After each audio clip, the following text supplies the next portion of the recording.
Now we are discussing about construction business options.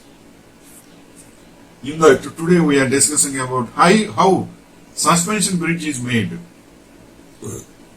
In a suspension bridge, the traffic carrying deck is supported by a series of wire ropes that hang from massive cables draped between tall towers.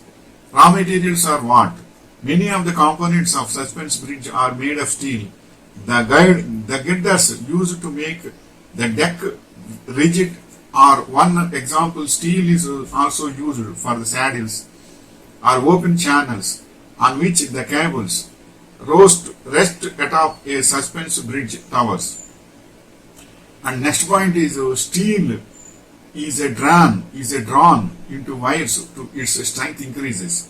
Relatively flexible bundle of steel wires is stronger than solid steel bar of the same diameter. This is the reason steel cable is used to support suspension bridges. Some suspension bridges are the steel wires forming the cables have been galvanized. The towers of most suspension bridges are made of, although a few have been built of steel reinforced concrete. And next point is the manufacturing process. Construction of suspension bridge involves construction of the three tower construction that will stand in a water, begin with caissons that are lowered to the ground beneath the water, emptied of water and filled with concrete in preparation for the actual towers. Next point is tower foundations, prepared by digging down to a sufficiently firm rock formation.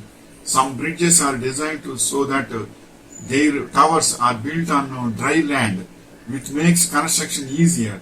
If a tower will stand in water, its construction begins with lowering a caisson to the ground beneath the water. Removing the water from the caisson interior allows workers to excavate a foundation without actually working in water. And next point is anchorage construction. Anchorages are the structures to which the ends of the bridge cables are secured. They are massive concrete blocks securely attached to strong rock formations. During construction of the anchorages, strong I-bars are embedded in the concrete, mounted in front of the anchorage in a spray saddle, which will support the cable at the point where its individual wire bundles fan out to each wire bundle will be secured to one of the anchorage, and it means anchorage I-bars.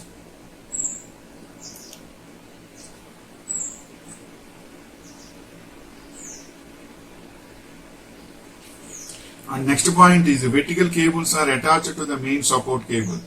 The deck structure must be built in both directions from the support towers at the correct rate in order to keep the forces on the towers balanced at all times. A moving crane lifts deck sections into place where workers attach them to previously placed sections onto the vertical cables that hang from the main suspension cables. To keep the wires together, the wire coming off the spool is cut and secured to the anchorage. Then the process begins and again for the next bundle. Deck construction. Next point is deck construction. After vertical cables are attached to the main support cable, the deck structure can be started. The structure must be built in both directions from the support towers at the correct rate in order to keep the forces on the towers balanced at all times. A moving crane that rolls atop the main suspension cable lifts deck sections into place where workers attach them to previously placed sections onto the vertical cables that hang from the main suspension cables, extending the completed length. and finally finishing. When the deck structure is a DEC deck structure is complete, it is covered with a base layer and paved over, painting the steel surfaces and installing electric lines for lighting are examples of other finishing steps. Ongoing maintenance procedures begin. This is the information regarding suspension bridges. It is also very good construction process. It is also applicable and required also in certain areas. Wishing you all the best.